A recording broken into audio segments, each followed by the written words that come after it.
Halo pemirsa, Jawa Positif apa kabar? Saya Dista Nugraha bersama Anda dalam Bincang-Bincang. Kalau bicara terkait dengan politik, rasanya sekarang kita juga mulai melihat lagi bagaimana MK melakukan perubahan terkait ketentuan pada pemilu yang akan datang.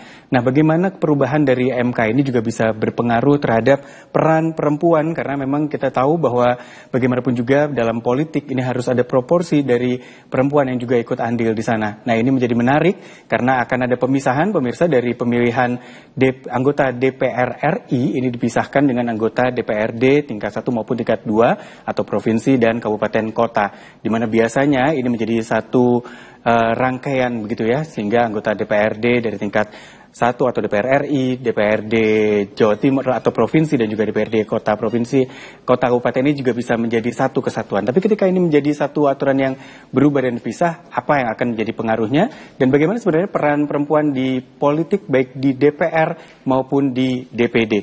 Kita akan bahas dalam bincang-bincang pemirsa, namun kami hadirkan terlebih dahulu tayangan yang berikut ini.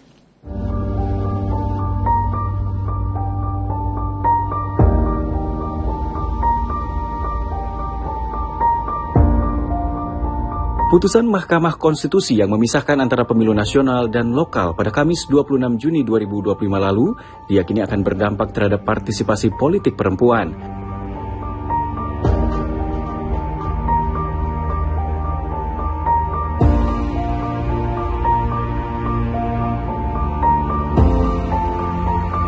Di mana dalam putusan ini menyatakan bahwa pemilu ke depan dilaksanakan dalam 2 tahapan. Tahapan pertama adalah pemilu nasional untuk memilih anggota DPR RI, DPD, serta Presiden dan Wakil Presiden dengan jeda 2 tahun hingga 2,5 tahun dilanjutkan dengan pemilu lokal, yakni dengan agenda memilih anggota DPRD, Gubernur, serta Bupati, Wali Kota.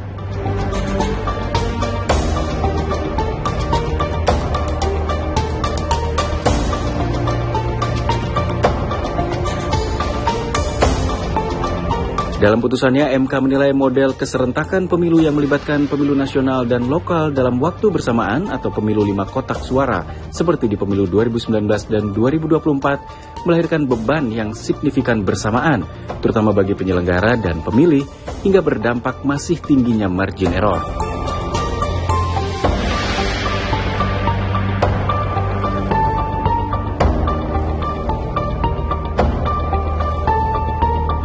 Sementara itu, pemilu yang terpisah dapat memiliki dampak negatif terhadap perempuan, terutama dalam hal keterwakilan perempuan di parlemen dan peningkatan kekerasan berbasis gender terhadap perempuan dalam politik.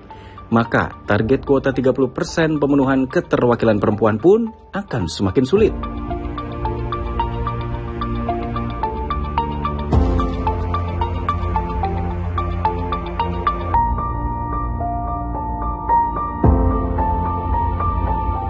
Lantas bagaimanakah langkah pemerintah dan DPR menindaklanjuti putusan tersebut dan bagaimana tanggapan para ahli terkait dampak terhadap partisipasi perempuan? Kita bahas dalam Bincang-Bincang.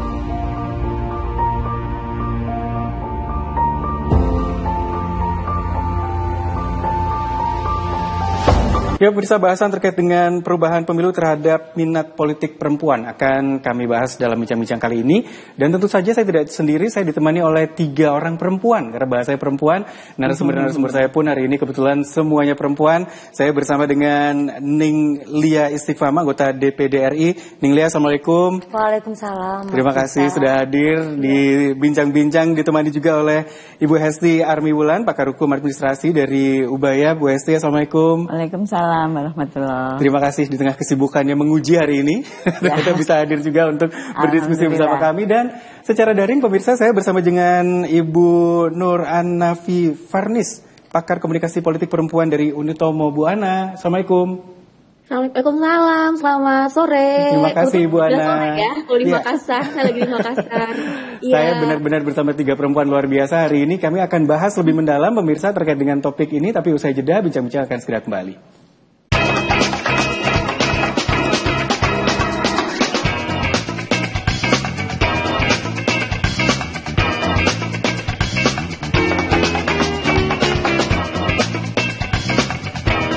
Ya, kembali dalam bincang-bincang, Mirsa, saya ingin langsung ke Prof. Hesti. Kalau bicara tentang keputusan MK, Prof, bisa mungkin juga di-refresh kembali makna dari keputusan ini dan apa pengaruhnya kepada kandidat-kandidat calon anggota legislatif nantinya di keputusan ini? Ya, kita sudah pernah berbincang ya Mas Iza tentang ini, bahwa dengan adanya putusan MK nomor 135 tahun 2024 sudah nanti akan terlaksana pemisahan dan pelaksanaannya secara serentak pemilu nasional dan pemilu daerah.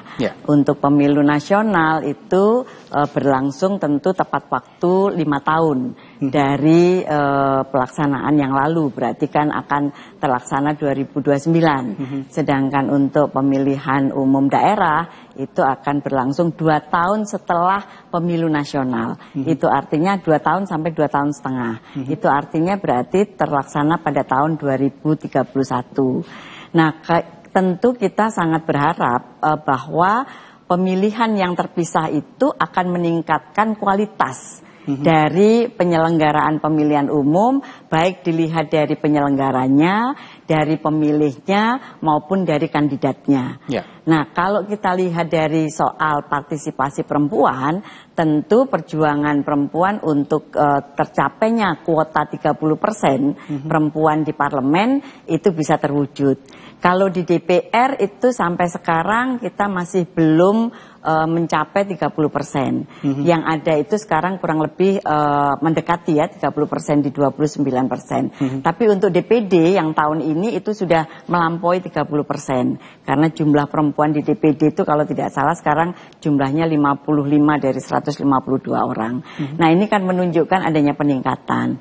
Nah, kalau nanti kemudian ada terpisah, maka kita berharap partai politik itu sungguh-sungguh mempersiapkan kadernya itu dengan baik, dan perempuan tidak hanya sebagai pelengkap. Karena kan persyaratan untuk peserta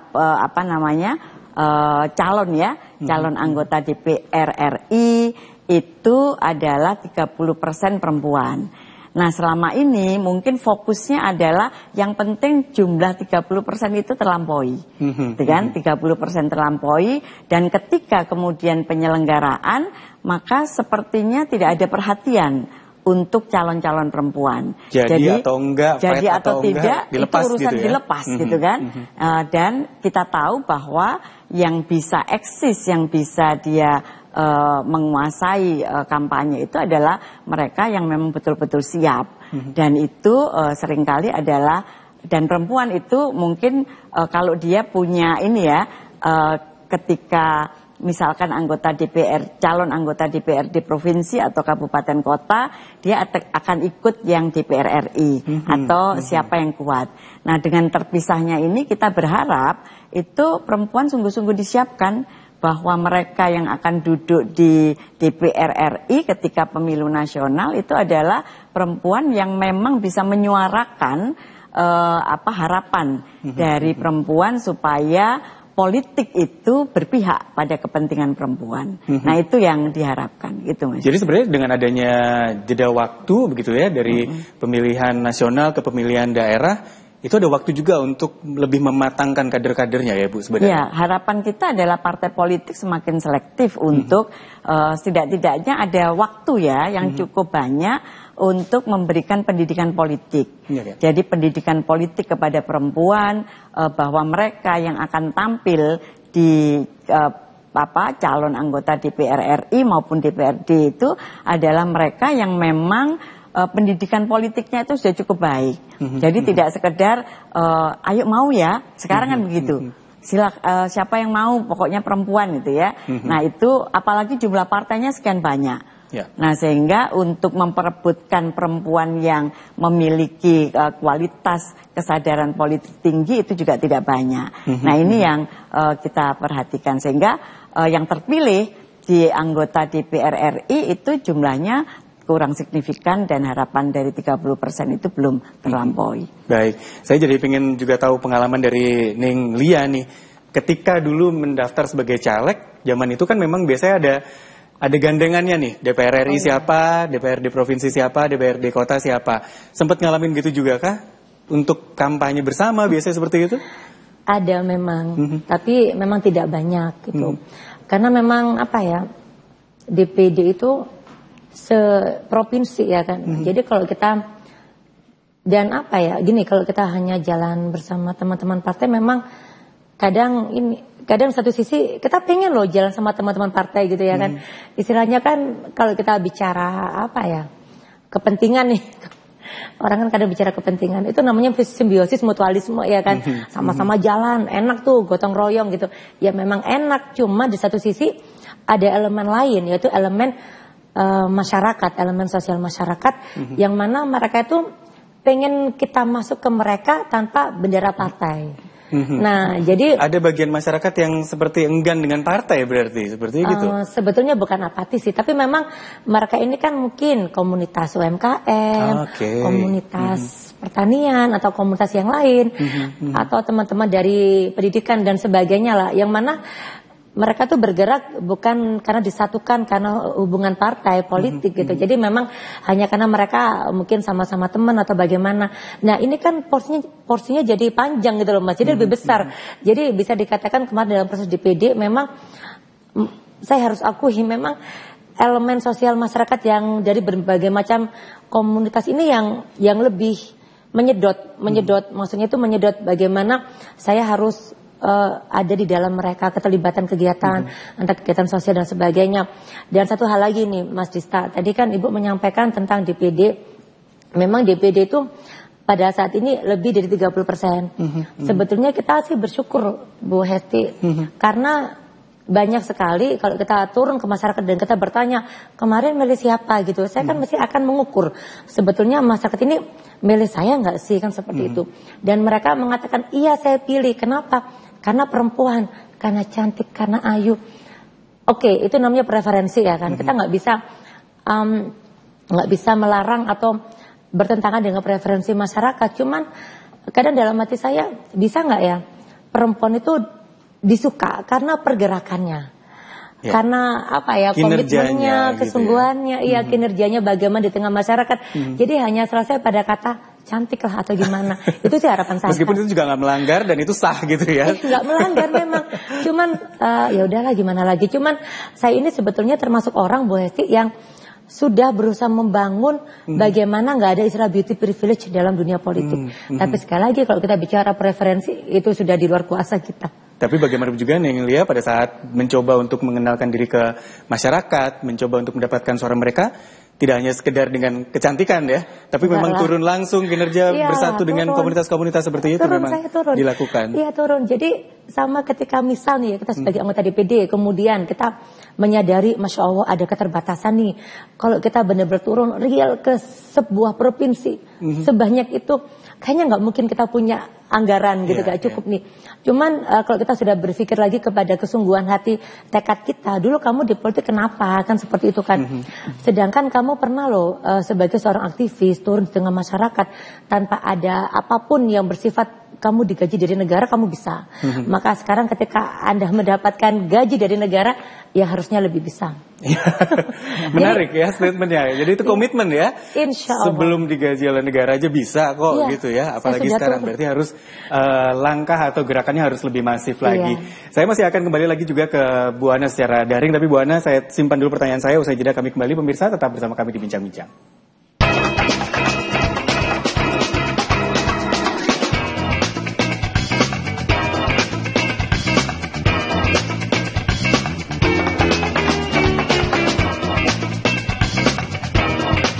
Ya pemirsa, dalam politik tentu bagaimanapun juga peran perempuan juga harus ada. Jadi aturan-aturan terkait dengan proporsi ini memang diatur dalam undang-undang. Dan kebetulan hari ini saya juga bersama dengan salah satu anggota DPD RI yang hadir mewakili Jawa Timur ya, Ning Lia. Makanya saya panggilnya Ning Lia, khas Jawa Timur nih. Ning Lia, kalau bicara tentang flashback dulu ke belakang, karir politik, sekarang Ning Lia menjadi anggota DPD. Sebelumnya perjalanannya gimana nih Ning Lia? Ya perjalanan pasti ada lika-likunya ya kan. Sebelum jadi anggota DPD saya pernah maju sebagai DPRD Kota Surabaya di tahun 2009. Waktu itu nomor urutnya pertama. Jadi semacam ini Bu Hesti, wajar sebagai manusia ya. Harapannya besar nih ya. Ada besar gitu kayak aduh. inilah merasa optimis sekali. Tapi kemudian tidak ditakdirkan jadi. Ternyata ini memang bagian dari proses politik agar kita itu terbiasa menanggapi atau menghadapi bagaimana ya kalau kita yang udah merasa kayaknya bakal jadi nih tiba-tiba nggak jadi, itu kita harus bagaimana. Mungkin itu sih alasan kalau saya lihat seperti itu. Ada sebuah hikmah besar yang itu memang akan merubah kita secara kedewasaan dalam berpolitik. Kemudian 5 tahun berikutnya sebagai calon provinsi, ini saya belak-belakan. Waktu itu memang ya bisa dikatakan karena kuota ya kan. Dalam 3 urutan itu kan harus ada perempuan, jadi saya maju lah gitu. Dan saya berpikir nggak ada masalah sih kalau kemudian saya maju walaupun sebagai pelengkap. Waktu itu loh ya, karena masih usia yang muda juga gitu. Bukan berarti sekarang jadi tua gitu. Saya berpikir oke lah nggak apa-apa, nanti walaupun nggak jadi, toh mungkin saya kira yang dapat suara dari saya itu pasti juga akan mengingat saya pernah berjasa nih mengantarkan Anda kan seperti itu ya kan. Tapi ternyata selesai seperti itu. Nah, ini menjadi sebuah pembelajaran penting dalam kehidupan saya, sehingga kemudian saya berpikir udahlah nggak usah berpolitik gitu. Beberapa tahun saya off ya, saya lebih memilih dengan dunia kerja, dunia profesi sebagai seorang pendidik, ngurusin anak gitu. Jadi udahlah saya menjadi nggak ada hiruk pikuk politik.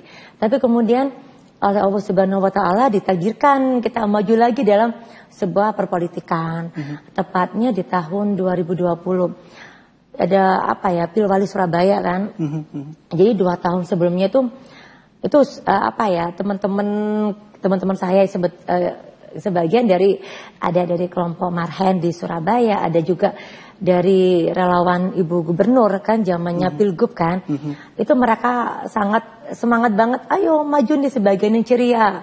Kita coba running sebagai kandidat wakil wali kota. Tapi ternyata rekomendasi partai tidak kita dapatkan, seperti itu kan. Jadi saya kira oh ya udahlah, it's okay gitu loh Mbak Esti. Oke, saya cuman ini itu tapi karena ada beberapa kegagalan sebelumnya. Jadi saya berpikir ini harus ada hikmah besar. Hikmah besar itu yang kemudian saya seperti ada sebuah bisikan, ya Allah jika aku bisa melalui ini, dalam artian saya bisa menjelaskan kepada teman-teman agar mereka tidak kecewa bahwa kita tidak mendapat rekomendasi, bahwasanya sebuah politik itu tidak berbicara hasil saja, tapi bagaimana kita proses itu berjalan secara baik, bagaimana kita menguatkan togetherness selama kita berjalan kebersamaan, itu adalah suatu hal yang sangat penting. Jadi kita nggak boleh merasa kalah, merasa yang aneh-aneh lah, maksudnya aduh udahlah nggak usah ada masalah mental lah istilahnya kan kayak gitu, mental illness apapun nggak boleh. Dan itu menjadi pukulan buat saya, bukan pukulan sih, menjadi brainstorming dalam diri saya. Someday ketika saya menjadi seorang yang aktif lagi dalam dunia politik, maka saya harus menjadi seorang ibu. Jadi harus lebih wise, lebih bijaksana dalam menanggapi apapun. Maka dari itu ketika kemudian maju sebagai calon DPD, itu juga yang saya tanamkan dalam diri saya. Ya Allah, saya sudah usia kepala 4 gitu. Bagi saya ini bukan usia muda, karena sekarang banyak sekali gensi-gensi yang mengisi ruang politik itu banyak banget kan. Betul. Jadi ini bukan usia muda ya Allah gitu loh. Cuman saya selalu yakin ya Allah, jika engkau yakin saya khairun nas anfa'um linnas, kita memang menduduki sebuah posisi politik untuk kebaikan, dan memang saya tuh mungkin memiliki niat baik di mata engkau ya, semoga dikasih kesempatan jalan, dan ternyata alhamdulillah berhasil. Menjadi anggota DPD perwakilan dari Jawa Timur begitu ya. Dan kemarin, dengan proses yang panjang, kegagalan yang juga dihadapi. Iya benar, dan alhamdulillah Mas Pista kemarin saya kan meraih 2739123 suara itu, ya. Itu berarti alhamdulillah menjadikan saya sebagai senator perempuan terbanyak nasional untuk non petahana. Jadi ini sebuah prestasi juga gitu ya, dipercaya oleh sekian ribu suara, ratusan ribu suara bahkan, dan ini menjadi tanggung jawab ya, 2,7 iya. Ini jadi tanggung jawab juga sebagai anggota DPD kali ini begitu. Tapi sekali lagi perjalanan politiknya dari caleg pernah, mencoba untuk menjadi wakil kepala daerah pernah, tapi akhirnya menjadi anggota DPD. Bukan jabatannya yang dicari, tapi mungkin amanahnya juga begitu ya. Insya Allah. Itulah. Ini yang penting juga, bagaimana perempuan ini juga bisa berkiprah di politik, tapi tidak hanya sekedar mendapatkan jabatan, tapi juga bisa menjadi amanah. Saya ke Bu Ana dulu. Bu Ana, kalau melihat perempuan-perempuan dalam politik, termasuk sebagai anggota DPD misalnya. Bu Ana melihat perkembangannya seperti apa? Ya, perkembangannya sih dari beberapa tahun ini ya, kalau kita lihat dari tahun 2019 mungkin ya, itu perkembangannya cukup pesat gitu ya, bagus sekali 2019, 2024 gitu, luar biasa. Dan tadi saya juga mendengar penjelasan dari Ibu Lia ya. Jadi proses ya, perempuan itu dimulainya dari proses dari dalam, bahkan dari ruang domestik sendiri. Prosesnya begitu panjang sampai akhirnya dia harus maju di parlemen gitu ya. Jadi proses itu yang memang harus kita hargai juga dari para politisi perempuan gitu. Nah, perkembangan yang memang sangat meningkat ya dari perempuan ini juga memang tentunya harus didukung oleh sistem struktur politik juga yang memang harus didukung juga, baik itu dari partai politiknya yang memang partai politik gitu ya, terus misalnya dari sistem politik juga, dan itu harus didukung, bahkan mungkin dari sisi domestik, dari keluarga, lingkungan terdekatnya dan masyarakat, dan dari sistem politik itu sendiri, sehingga perkembangan politisi perempuan atau misalnya perempuan yang menjadi politisi akan terus meningkat di tiap periodenya gitu. Oke, ini nanti juga menarik karena ada keputusan MK begitu ya yang memang merubah sistem pemilihan nantinya antara DPR RI, DPRD provinsi dan DPRD kabupaten kota, tidak lagi menjadi satu kesatuan dalam proses pemilihan karena akan direncanakan terpisah. Apa pengaruhnya terhadap politisi perempuan yang mungkin menjadi caleg atau menjadi calon anggota DPD di sana? Usai jeda pemirsa, kami lanjutkan dalam bincang-bincang.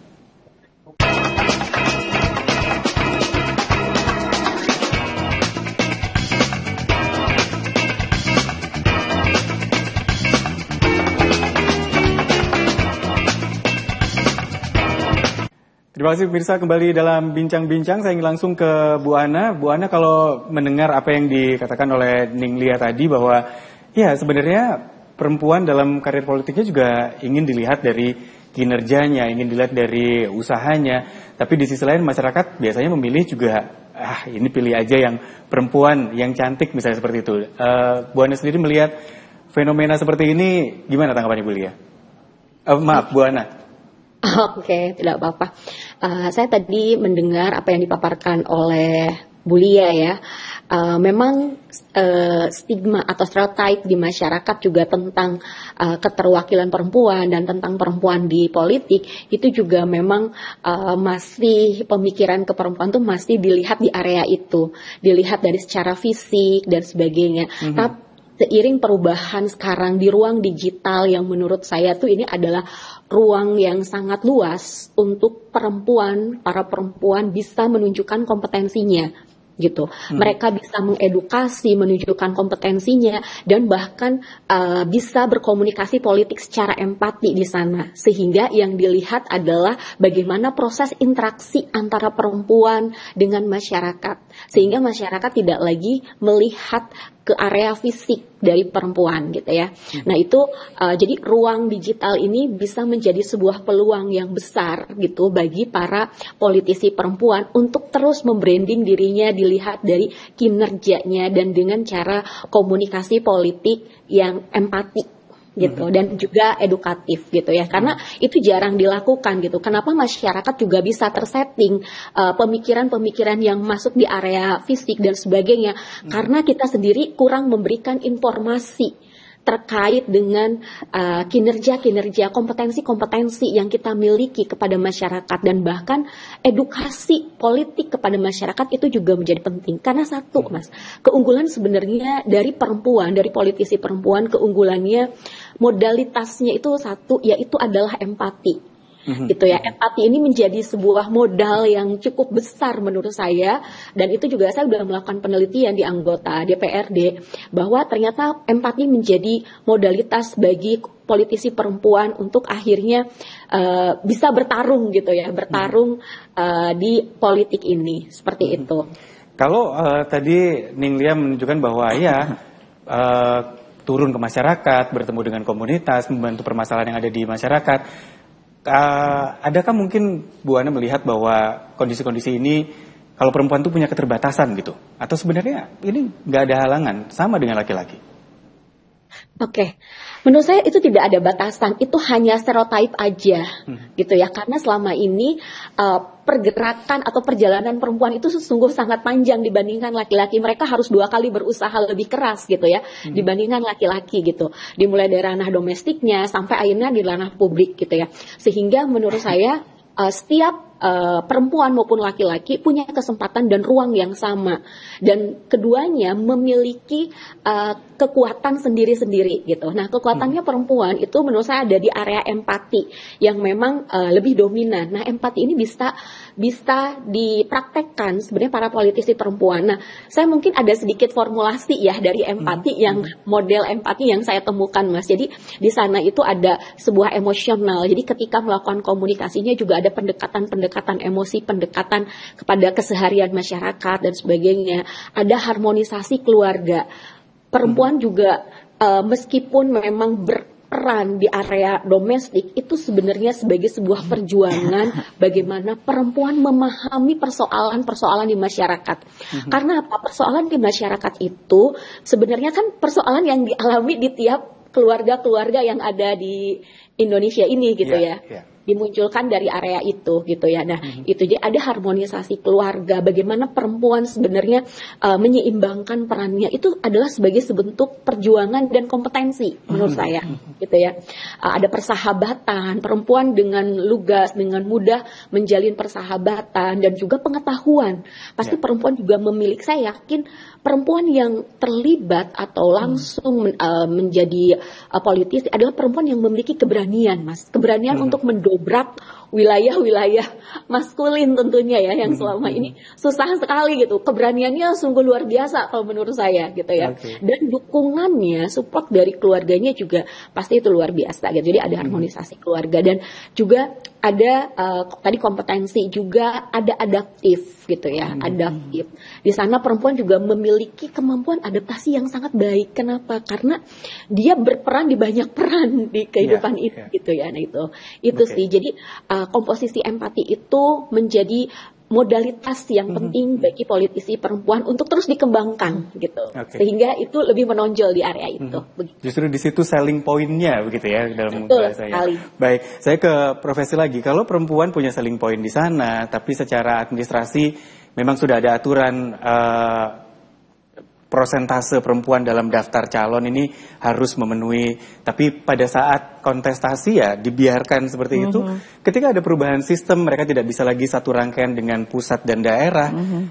Makin tenggelam nggak nih kira-kira? Atau potensi ini sebenarnya justru malah akan menonjol kalau profesi melihatnya gimana? Kalau saya peluang ini kan begini ya, kalau di level nasional peluang itu ada peluang perempuan ya, itu ada di calon anggota DPR RI dan calon anggota DPD.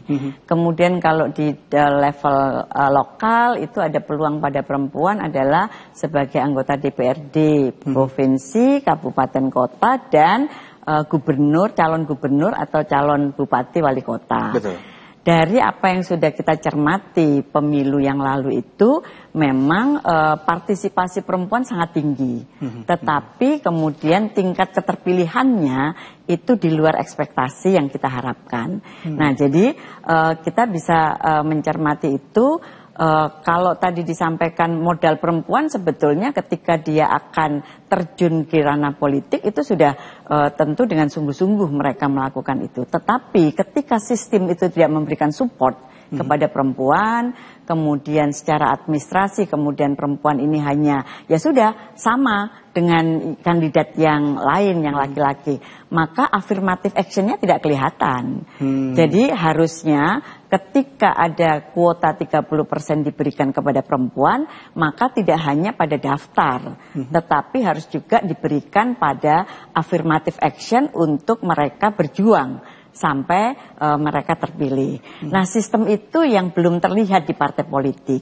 Nah, tentu kita berharap ketika ini ada pemisahan, ada waktu yang cukup, maka bagi peserta pemilu yaitu partai politik sungguh-sungguh bisa menghadirkan perempuan dan harapannya tingkat partisipasi tidak hanya pada pemilih tetapi tingkat partisipasi perempuan itu juga pada keterpilihan mereka sebagai anggota DPR RI, DPRD, DPD dan sebagainya. Nah, kita berharap tentu dengan pemisahan ini kesiapan dari peserta pemilu yaitu partai politik, kemudian kesiapan juga dengan perempuan.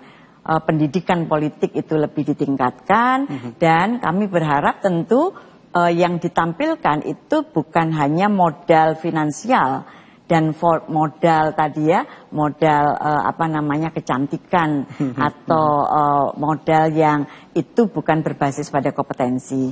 Jujur harus diakui sekarang tidak ada ruang ketika pemilihan anggota DPD katakan itu kan 4 orang masing-masing provinsi. Nah, kalau 4 orang sementara fokus perhatian itu ada di pemilihan presiden kemarin. Kemudian kalau kita perhatikan kemudian anggota DPR. Nah, DPD itu menjadi tidak terperhatikan oleh pemilih. Maka mindset yang dilakukan oleh pemilih itu adalah ya sudah kita pilih saja yang perempuan pilih yang ganteng, yang laki pilih yang cantik gitu kan, karena tidak mengenal.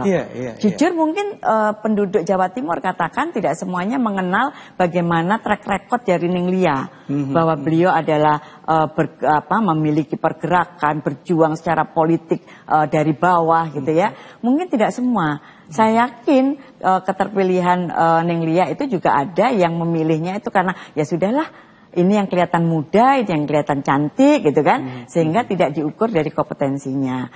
Nah, ini yang kita cermati dari pemilihan yang tidak terpisah, nasional dan daerah menjadi satu, dan akibatnya ada yang tidak menjadi fokus perhatian.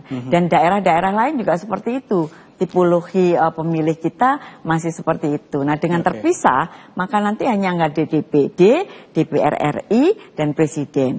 Sehingga fokus masing-masing untuk mengkampanyekan, membranding dirinya, itu jauh peluangnya lebih tinggi. Bisa lebih Nah, maksimal itu kita juga. harapannya adalah perempuan yang terpilih adalah perempuan yang sungguh-sungguh mereka memahami gerakan-gerakan politik dan perjuangan apa yang harus dilakukan ketika dia di parlemen. Baik. Itu, Mas. Apa yang dilakukan Ninglia di parlemen begitu ya? Ini juga nanti akan menjadi pertanyaan saya berikutnya untuk Ninglia. Kami masih akan lanjutkan dalam bincang-bincang pemirsa. Usai jeda kami akan segera kembali.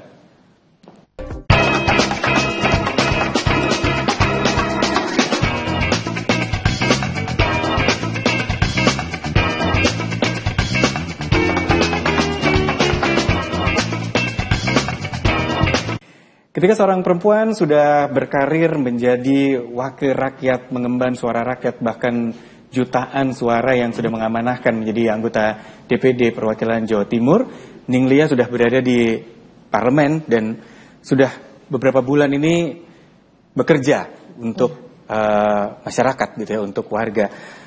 Gimana akhirnya gitu? Apakah porsi atau peran perempuan ini ada kendala di sana atau memang diberikan ruang seluas-luasnya, dan apakah justru malah semakin mudah untuk berkomunikasi dengan warga? Oke.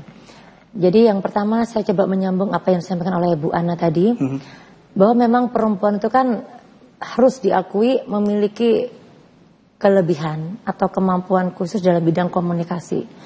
Jadi memang kalau sudah perempuan bicara itu orang akan lebih memberikan atensi daripada laki-laki misalnya, kaum laki-laki. Itu yang pertama. Jadi memang kalau kita bicara digital dan ketika kita manfaatkan secara baik untuk mengangkat kita sebagai politisi perempuan, sebetulnya memang lebih mudah diterima oleh masyarakat. Apalagi kalau kita memiliki sebuah karakter pesona, yaitu peduli, strong, dan naluri keibuan. Itu karakter saya. Maksudnya itu pesona itu ya.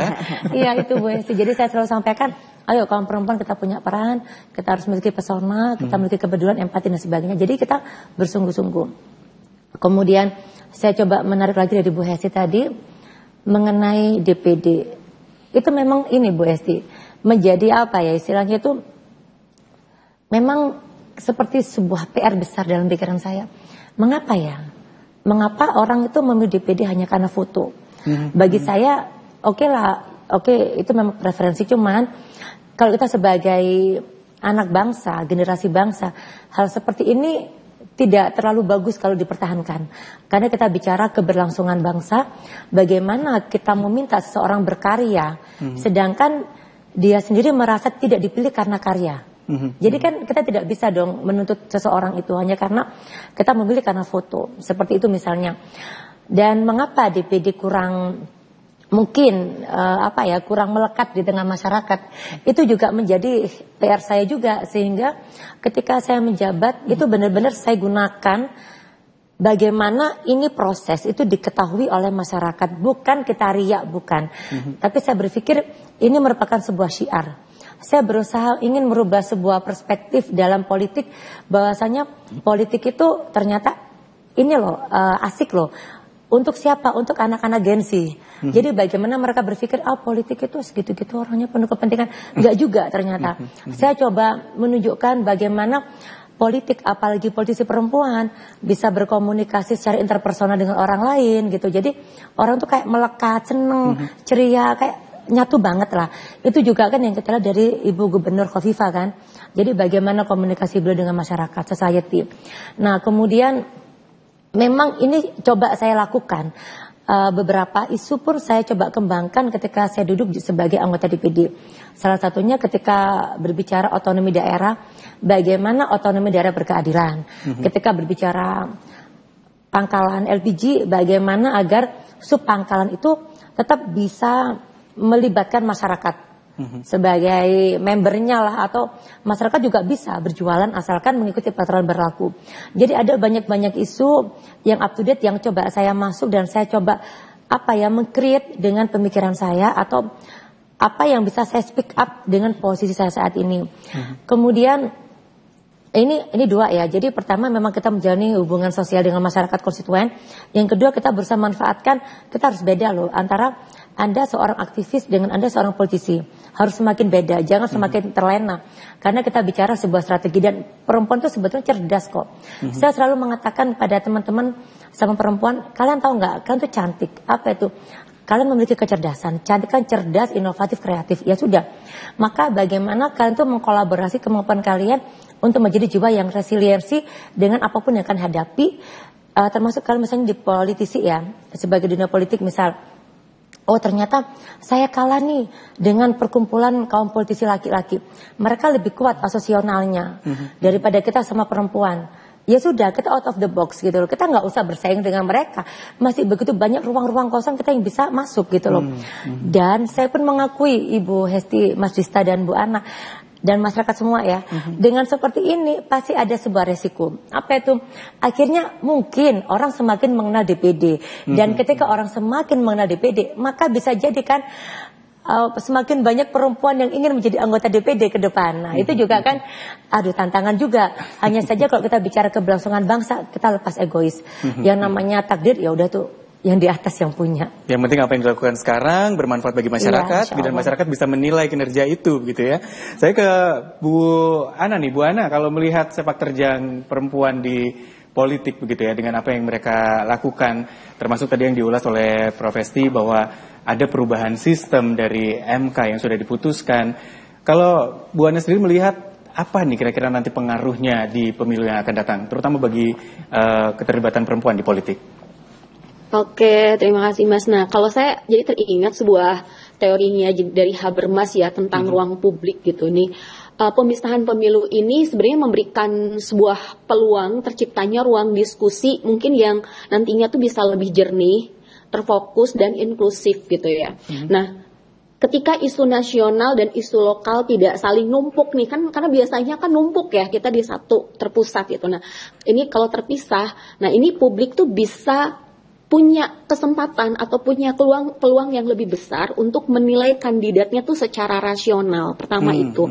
Yang kedua, bisa menyerap informasinya juga relevan dengan konteks pemilunya, program-programnya dan sebagainya. Jadi sudah tersistematis satu-satu gitu ya. Nah, dan mengikuti debat publiknya juga secara substansif gitu ya. Nah, jadi wacana publik tuh dalam setiap tingkatan tuh dapat meningkat sih kalau menurut saya. Namun di sini saya juga jadi melihat pemisahan ini tuh menciptakan dua kutub efek sih kalau menurut saya. Di satu sisi ini bisa memperkuat fokus isu lokal dan nasional gitu ya, secara terpisah nih, seperti tadi yang sudah saya sampaikan. Di sisi lain, ini saya memulai kekhawatiran berisiko mengurangi partisipasi publik karena kelelahan politik gitu. Jadi karena terlalu banyak, iya kan, kita juga capek gitu. Kadang untuk satu aja kita sudah lelah ya Mas, itu. Jadi kalau dari karena ini juga akan berkaitan kenapa dengan media informasi gitu ya. Nah jadi di informasi itu sendiri nanti berdasarkan misalnya kalau kita lihat dari agenda setting gitu kan, pemisahan ruang itu tuh juga perlu ditopang oleh literasi politik yang kuat sih Mas, kalau menurut saya. Jadi pemisahan nanti di media juga kan akan dipisahkan isu-isunya juga tentu. Nah itu ditopang oleh literasi politiknya juga harus kuat gitu ya. Dan ada lagi kekhawatiran saya sebenarnya jika tidak ditopang dengan literasi politik yang kuat dan sistem yang bagus, ada pergeseran akan kembali menempatkan perempuan pada posisi marginal kalau menurut saya takutnya. Gitu. Jika publik terpecah kan, ini posisi publik kan kalau pemisahan gitu kan akhirnya terpecah ya. Nah itu yang saya khawatirkan. Jadi perempuan malah harus sering kali berjuang 2 kali lebih keras lagi nih untuk mendapatkan ruang representasi yang adil karena orang akan fokus di area pusat. Gitu kan. Nah sementara perempuan-perempuan daerah ini meskipun sebenarnya perempuan daerah juga punya peluang yang besar karena mereka lebih dekat dengan isu-isu lokal gitu ya yang berkaitan dengan mereka gitu. Nah itu sih yang mungkin saya lihat. Jadi tetap partisipasi perempuan tuh harus ditopang oleh sistemnya yang inklusif gitu. Jadi proses pemisahan kalau tidak disertai strategi afirmasi seperti tadi yang sudah Prof sampaikan, maka juga itu akan bisa menciptakan sebuah jurang representasi yang baru malah. Terutama calon perempuan di daerah yang memang kurang memiliki sumber daya. Itu aja sih Mas. Baik, terima kasih Bu Ana. Saya masih punya satu segmen terakhir pemirsa. Usai jeda bincang-bincang akan kembali, termasuk saya juga ingin tanya kira-kira akan punya strategi yang sama atau berbeda ya di pemilu yang akan datang untuk salah satu anggota DPD memang hadir bersama saya sore hari ini. Kami akan segera kembali.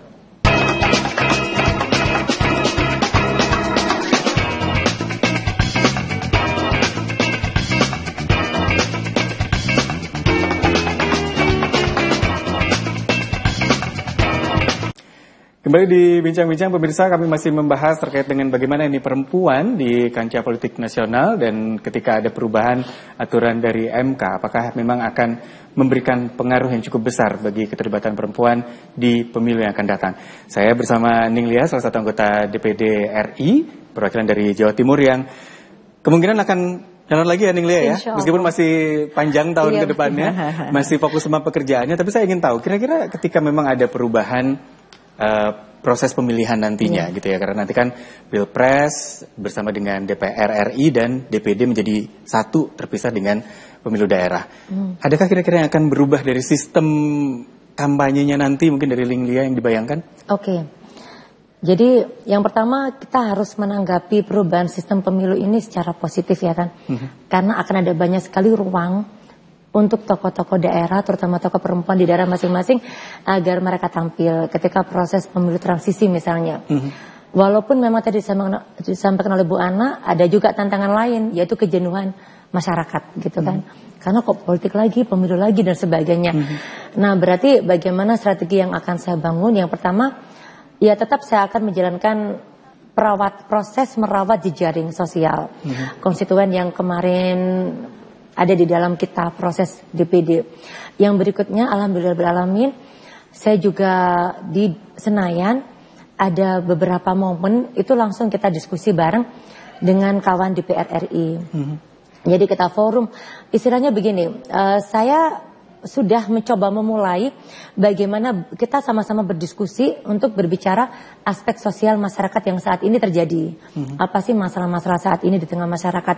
Jadi saya tidak ada berbicara kepentingan politik pada saat ini. Tapi bagaimana saya tuh mencoba untuk menemukan mana ya sesama kita legislator yang memiliki sama. Kepedulian yang sama terkait masyarakat, problematika. Itu bagi saya memang harus saya rajut dan itu sedang saya rajut juga. Itu mungkin akan menjadi strategi juga untuk kedepannya. Tapi yang terpenting saya ingin sampaikan kepada semuanya, para masyarakat terutama para kaum perempuan yang ingin melenggang di perpolitikan, maka selalu pertama memiliki karakter. identitas diri. Jangan pernah ini lepas gitu. Jadi kita memang harus memiliki idealisme. Yang kemudian yang kedua, bagaimana kita memang luwes. Jadi kita idealisme punya iya, tapi kita luwes. Kita harus mengukur apa sih yang terjadi pada preferensi masyarakat pada tahun 2025, 2026, 2027, kita harus tahu. Dan yang terakhir, bagaimana kita out of the box gitu. Karena kita memiliki karakter kan. Jadi kadang kita udahlah nggak apa-apa. Yang lain misalnya menggunakan cara-cara konvensional dan kita menggunakan cara digital. Lebih kepada digital nggak ada masalah, tapi tetap kita juga menggunakan cara konvensional dalam artian tetap turun ke masyarakat. Bertemu dengan Jadi, masyarakat. Ya, yang jelas adalah beberapa strategi yang saya lakukan dan sedikit saya sampaikan. Agak saya belak-belakan di ruang kali ini. Saya beberapa waktu lalu itu mengisi acara sholawatan. Saya bersama teman-teman. Jadi ada majelis sholawat dan kemudian saya hadir diperkenalkan sebagai anggota DPD RI. Nah, ketika saya naik di atas, sebenarnya kata Bu Hesti tidak semua orang kenal saya. Sedikit saya dengar ada nggak enak gitu kan, turun, aduh nggak enak banget ya kan kayak gitu. Karena apa? Apatis orang terhadap politik. Tapi begitu saya bersolawat, begitu saya berdiskusi dengan masyarakat secara langsung, saya berusaha menciptakan ini ruang panggung yang sangat merakyat, yang sangat humble, yang sangat kita interpersonal komunikasinya. Itu mereka kelihatan banget yang wow seperti itu. Bahkan ketika saya izin pulang pun mereka sampai yang dari bawah panggung itu, Bu Lia mau kemana? Saya bilang ke hatimu. Wah langsung ramai seperti itu. Jadi apa ya, kita memang harus mengakui, jangan berpikir kamu siapa sih kok misal ngomong nggak pantas, nggak boleh. Itu juga bagian dari masyarakat. Tugas kita di politik itu justru bagaimana kita menunjukkan ini politik memiliki keterlekatan sosial. Jadi jangan sampai lepas kita memiliki tujuan menjadi khairun nas tadi. Semakin dekat dengan masyarakat tentunya ya. Dan ini masih terus dilakukan oleh Ning Lia sepertinya. Dan memang kalau bicara tentang keputusan MK, kita juga masih wait and see nih. Eksekusinya akan seperti apa? Saya masih punya beberapa menit untuk Prof. Hesti. Prof. Hesti sudah melihat perkembangannya dari keputusan MK ini, kayaknya masih makin adem kesini ya. Kira-kira menurut Prof. Hesti akan kapan nih momentumnya ini untuk kepastian pemilihan yang akan datang? Ya, saya kira ada beberapa hal yang tadi perlu dicermati ya. Tadi tentang kejenuhan. Kalau soal kejenuhan itu sebetulnya kita pun sekarang sudah melakukan 2 tahap. Ada pemilihan kepala daerah yang terpisah dari pemilihan umum nasional dan daerah. Dan jedanya malah pendek. Yang satu itu Februari, yang satu November. Tapi tingkat partisipasi masyarakat juga masih tinggi. Nah kalau nanti kemudian dipisah, ada kepentingan nasional dan ada kepentingan lokal, saya kira masyarakat dengan kesadaran politik yang tinggi, justru itu akan meningkatkan partisipasi. Kalau saya semakin optimis, dengan dipisah itu bukan malah kejenuhan, tetapi justru malah meningkatkan partisipasi karena orientasi kita adalah orientasi satu nasional dan satu daerah. Lebih enak misahnya gitu ya. Artinya lebih memudahkan bagi pemilih ya. Oh saya orientasinya daerah. Kemudian yang kedua, kalau kita bicara tentang partisipasi perempuan, saya berharap karena saya dulu juga adalah sebagai ketua yang ketua dari untuk peningkatan representasi perempuan di parlemen. Nah seringkali Mas Dista yang kalau kita lihat ketika kami berbincang dengan para calon itu, mereka rata-rata itu tidak fokus pada fungsi yang akan mereka lakukan. Contoh, kalau mereka akan menjadi anggota DPR ataupun DPRD, dia tahu apa sesungguhnya fungsi sebagai anggota DPR. Fungsi legislasi, fungsi anggaran, fungsi pengawasan. Begitu juga ketika menjadi calon anggota DPD, itu yang harus tersampaikan adalah apa? Fungsi dari DPD dalam sistem ketatanegaraan secara nasional. Jadi apa saja yang harus dilakukan. Nah ini yang kalau kita bicara tentang representasi perempuan yang selalu kami sampaikan ketika saya memberikan materi pendidikan politik. Jadi bukan sekedar dia tampil pada skill komunikasinya, tetapi perempuan itu harus paham tentang apa yang akan dilakukan ketika mereka menjadi wakil-wakil kita yang ada di DPR maupun DPD. Nah kalau terkait dengan putusan MK ini sepertinya ini agak reda ya suasana pertentangan antara putusan MK dengan kepentingan dari parlemen gitu ya. Saya melihat ini masih wait and see, waktunya masih cukup panjang untuk mengubah sistem pemilu yang serentak menjadi sistem pemilu yang terpisah. Ini kan masih 5 tahun lagi. Nah, apapun bisa terjadi, tetapi kita berharap bahwa yang terbaik itu adalah yang kita pilih untuk pemilu yang lebih demokratis, lebih memberikan kualitas yang baik dan menghasilkan representasi keanggotaan yang cukup positif. Nah, kita ingin melihat ini masih adem-adem aja ini. Kayaknya nggak tahu karena saya lihat pertimbangan-pertimbangan itu masih dilakukan, statement-statement dari partai politik itu juga yang mendukung, yang pro maupun yang kontra juga masih tinggi. Nah, sehingga kita sebagai masyarakat yang berharap pemilu itu terlaksana dengan baik, tentu kita ingin ada hasil yang positif untuk penyelenggaraan pemilu ke depan. Baik, mudah-mudahan masih ada diskusi-diskusi yang memang berpihak pada kepentingan rakyat tentunya ya Ibu ya. Sayang sekali waktu saya sudah habis. Ibu Ana, terima kasih sudah bergabung bersama kami secara daring, Bu Ana. Ya, terima kasih banyak, Mas. Terima kasih ulasan-ulasannya Ibu Ana. Terima kasih juga Profesi. Terima kasih Ning Lia. Sukses dan selamat bekerja, bertemu dan mengemban suara rakyat.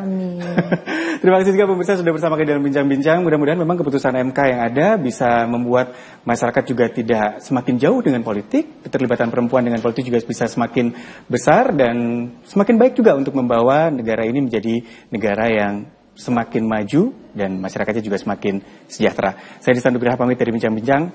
Sampai jumpa.